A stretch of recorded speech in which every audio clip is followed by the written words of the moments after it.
de peixe, peixinho é, diz o ditado. E é isso mesmo. Filho de brasileiro pode ser brasileiro mesmo tendo nascido e crescido no exterior, como determina a nossa Constituição. Mas garantir a identidade desses brasileirinhos com o Brasil exige mais do que a lei. É necessário apresentar para eles a cultura do nosso país. Mas será que o Brasil dos brasileirinhos é o mesmo de quem sempre morou aqui? Como se revela a brasilidade dos pequeninos que moram longe do Brasil é o que você confere agora no Brasileiros no Mundo. Olá, tudo bem? Meu nome é Natasha. Konnichiwa, watashi no namae wa Natasha desu. Filha de uma brasileira descendente de japoneses, Natasha, de 12 anos, nasceu no Japão. Quando ela tinha 9, o pai quis que ela viesse viver no Brasil para exercer plenamente sua outra nacionalidade. Uma das vantagens de ser brasileira é que eu posso conhecer todo o Brasil, e ser japonesa é que eu posso conhecer todo o Japão. Me refiro a ter duas culturas ao mesmo tempo, é bem divertido. Qual foi a postura que nós tomamos em casa? Aqui não se fala japonês, aqui só se fala português. Então ela falava daco, eu virava para ela, você fala colo, porque eu não estou entendendo o que você está falando. Ela cresceu muito nesse aprendizado das duas culturas, né? Como Newton, muitos emigrantes brasileiros se preocupam em criar nos filhos vínculos com o Brasil. Às vezes, criam grupos para a manutenção dessa identidade brasileira, como a Associação Comunitária ABCD, na Austrália. A escola oferece aulas de português e atividades culturais. Você é tudo na minha vida. Outro exemplo são as crescentes associações de mães brasileiras no exterior. Shirley, que integrou uma delas quando morou nos Estados Unidos, explica o porquê de tanto esforço. A cultura do outro te invade de um tanto que você não se dá nem conta, né? Aquilo entra por todos os buracos da tua casa, da tua vida. Nossa história é uma das coisas que nos forma a personalidade. E eu acho que essa história é importante ser contada na língua em que ela tem que ser contada, que é o português. Segundo esta antropóloga, os brasileirinhos que crescem no exterior constroem uma imagem do Brasil bastante própria, que mistura elementos da cultura brasileira e do país em que vivem. Ela cita o exemplo de um menino de 12 anos nascido na Alemanha. Em carta, a mãe brasileira revela como o filho transita nas duas culturas. Acho que ele é tão alemão quanto brasileiro. Ele toca violino e berimbau. Gosta de comida brasileira. Quando tem jogo do Brasil contra a Alemanha, ele torce pelo Brasil. E diz que acha que ele também é descendente de índio, porque gosta muito da natureza. Eu acho que o Gabriel talvez, represente um pouco esse perfil dessa criança de dois mundos, que carrega dentro dele um terceiro muito interessante. Interessante e original. Num concurso de desenhos infantis promovido pelo Itamaraty para manter os filhos de brasileiros ligados ao Brasil, as imagens atestam a mistura cultural. Tem um desenho que eu gostei muito, em especial, que foi o cachorro da minha tia. Eu acho bem expressivo, é uma pintura, uma aguada, e enquanto muitos ficam pensando em líderes, ídolos e tal, e esse aí gostou do cachorro, fez representar o Brasil, o cachorro da tia dele. É uma responsabilidade diferenciada no julgamento, porque você não está julgando necessariamente uma técnica, mas é esse olhar, não é, ampliado e amoroso de quem está fora do Brasil, olhando para cá. O Saci, por exemplo, está vestido com uma roupa até o pulso. Nós imaginamos um Saci no frio. Então é interessante que a adaptação daquela mitologia que uma criança de longe lê em algum livro e transporta para a realidade no país de residência. Originalidade mesmo. E com a gente hoje o psicólogo Cláudio Torres, professor na Universidade de Brasília, que desenvolve pesquisas sobre transculturalidade e multiculturalismo. Cláudio, quais são os principais valores da cultura brasileira que diferenciam o povo brasileiro de outras nações? A gente pode falar desse tipo de diferença de valores em dois níveis, na verdade, pelo tipo de pesquisa que a gente tem e que a literatura toda científica aponta. No primeiro nível, que é um nível mais amplo, que eu chamo de nível macro, que é o nível cultural que envolve países, mas não necessariamente indivíduos. Eu sei que parece uma coisa estranha, mas já explico. Nesse nível, a gente fala que o Brasil é um país mais coletivista. especialmente quando comparada a países como Estados Unidos, Inglaterra, Canadá, vários países da Europa, vários outros países da Europa, né? É sempre uma escala, ou seja, quando comparado a esses países, nós somos mais coletivistas. Porém, quando comparado à Venezuela, por exemplo, nós somos mais individualistas.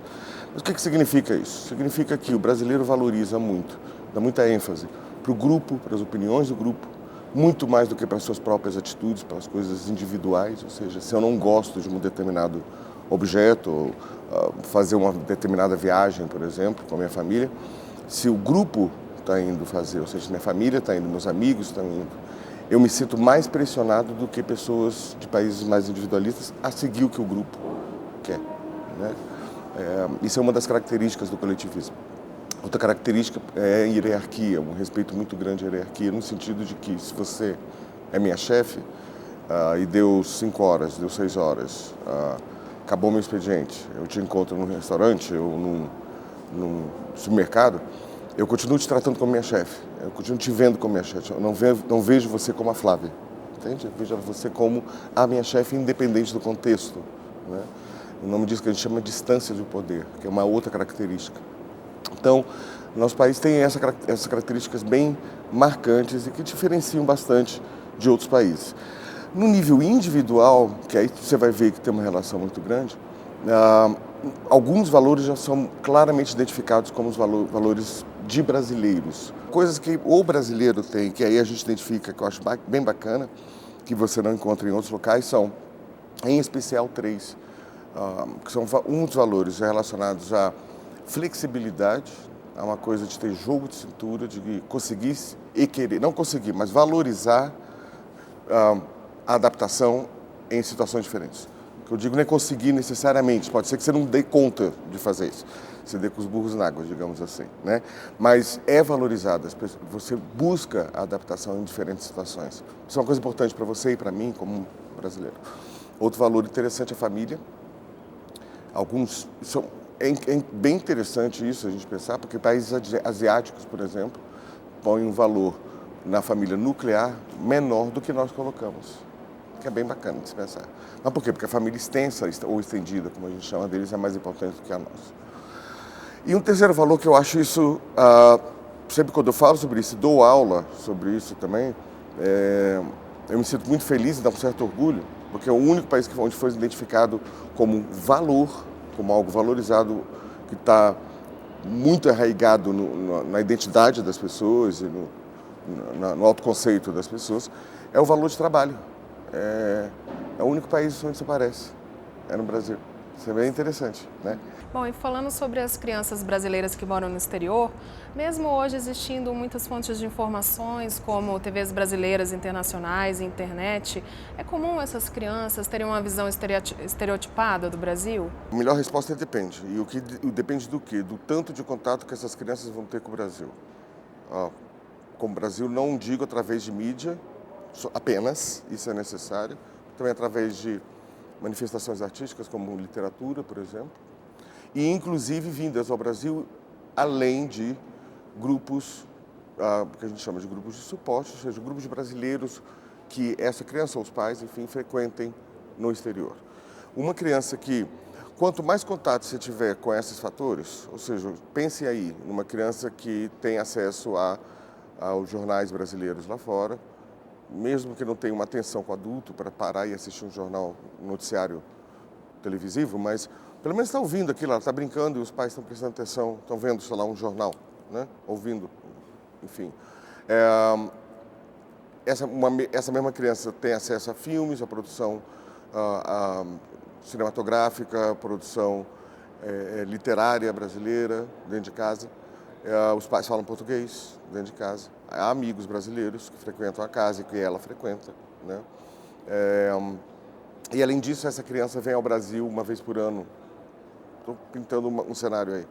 Essa criança vai ter um nível de estereótipo muito inferior àquela, ou não tem, quando relacionada àquela criança que é filha de brasileiros, mas que praticamente não tem contato com a cultura brasileira. O esforço para que os filhos falem português e aprendam costumes da cultura brasileira é suficiente para criar nessas crianças que moram no exterior uma identidade nacional brasileira? Uma condição necessária para que isso aconteça. Tá? Há necessidade da criança ter esse tipo de contato que você está falando, né? A identidade é algo fluido, que é bom que se fale isso, ou seja, não é algo estabilizado, concreto, algo que se cristaliza uma vez que eu crio e acabou, não tem como mudar mais, não é assim. A identidade é altamente mutável e dinâmica, né? Mas e por ser mutável e dinâmica, ela precisa ser alimentada. Então há necessidade disso, há necessidade de eu ter fontes de informações, seguras sobre aquilo. No caso que nós estamos falando, sobre informação sobre cultura brasileira, que venha de arte, que venha de notícias, que venha da língua ou da comida. Uma coisa interessante que a gente tem que quanto maior...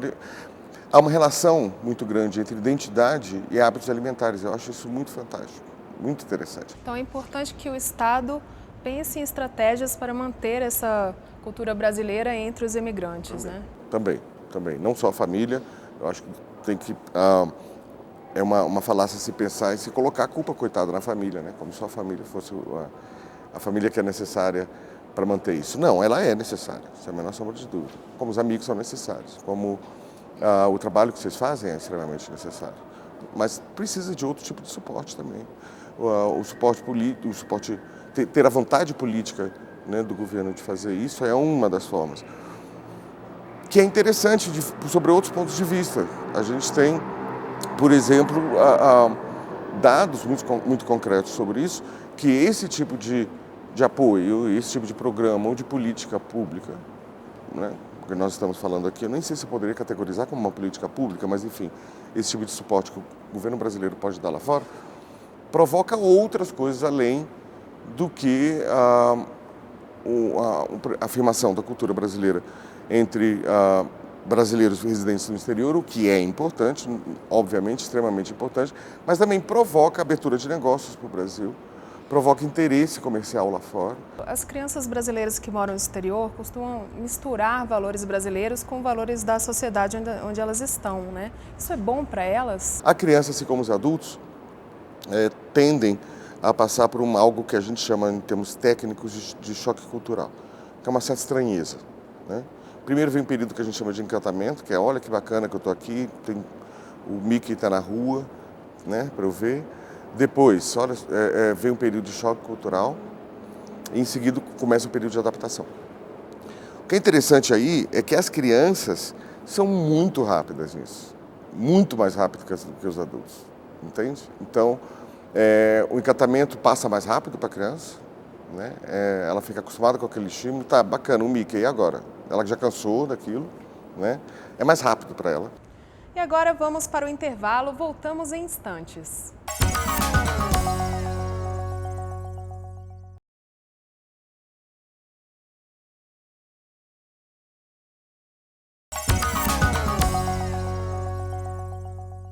Voltamos com Brasileiros no Mundo, um programa da TV Brasil Internacional. Estamos conversando com Cláudio Torres, professor na Universidade de Brasília.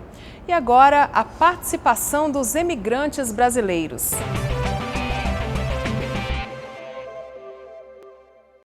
Bom dia, meu nome é Alci Pereira, moro em Berlim, na Alemanha, com minha esposa Vera Borges e nossos 3 filhos. Lucas, Cecília e Tiago nasceram na Alemanha, nunca moraram no Brasil, mas todos os anos passamos férias lá. A Cecília nos deu uma boa surpresa participando do concurso Brasileirinho no Mundo, concurso de desenho. Ela tirou o primeiro lugar com o Saci e ficamos todos muito contentes pelo fato de o governo brasileiro proporcionar esse tipo de contato com a cultura. Queria dar meus parabéns para o Alcir, né, e para a Cecília. Especialmente para a Cecília, a ideia foi brilhante, do Saci com roupa de frio. A ideia do governo brasileiro do concurso é brilhante por isso. É exatamente isso que dá um resultado bacana para a gente.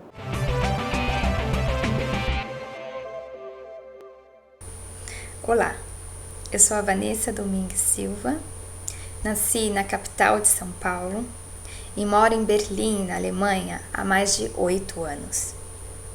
Sou professora e tenho o prazer de exercer a minha profissão num país estrangeiro, lecionando a língua portuguesa.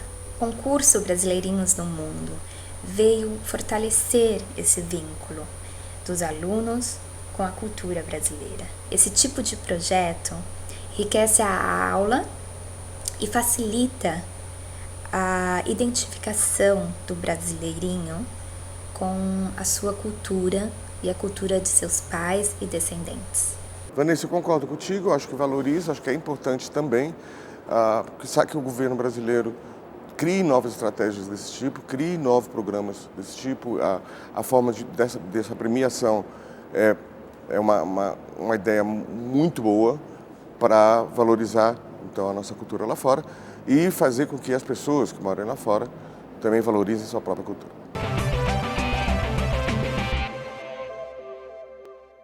Nós temos um filho de 7 anos, chama Júlio, que nasceu no Brasil e a mãe é chilena.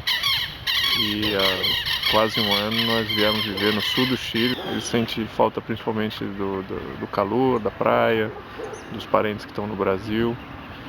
E acho que de alguns valores que são muito fortes no Brasil e a gente percebe mais quando está fora do país, que são valores como a tolerância, a flexibilidade, que em outras culturas talvez não apareça de forma tão evidente. Mas as crianças têm um poder de adaptação muito grande, de forma que ele tem aproveitado, tem sido muito positivo essa experiência com uma outra cultura que é parte dele também. Oi, João e olá, Julio. Vocês estão muito... João, o Julio está muito bem. Ele está tendo uma oportunidade, pense que pouquíssimas crianças têm. Ele está crescendo, eu não sei qual a idade dele, mas ele está crescendo como um bilíngue, quer dizer, ele está ganhando a possibilidade de aprender 2 culturas ao mesmo tempo. Isso vai dar uma vantagem competitiva no mercado para essa criança quando adulto, que vários brasileiros não têm, né? É frio no sul do Chile, Temuco eu conheço bem, também faz bastante frio, mas a gente está aqui do lado. Obrigada, Cláudio Torres, pela participação aqui no Brasileiros no Mundo. E agora a dica da semana.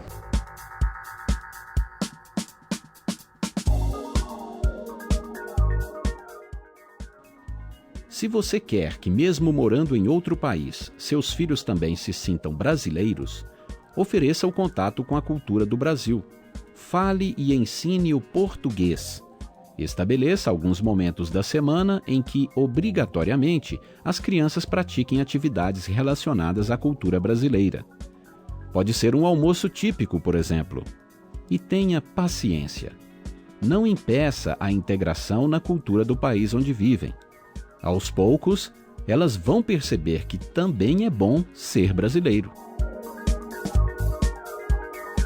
E a conselheira Esther Sanches Naek, do Conselho de Representantes de Brasileiros no Exterior pela América do Norte e Caribe, traz uma mensagem sobre a importância da educação das crianças imigrantes brasileiras.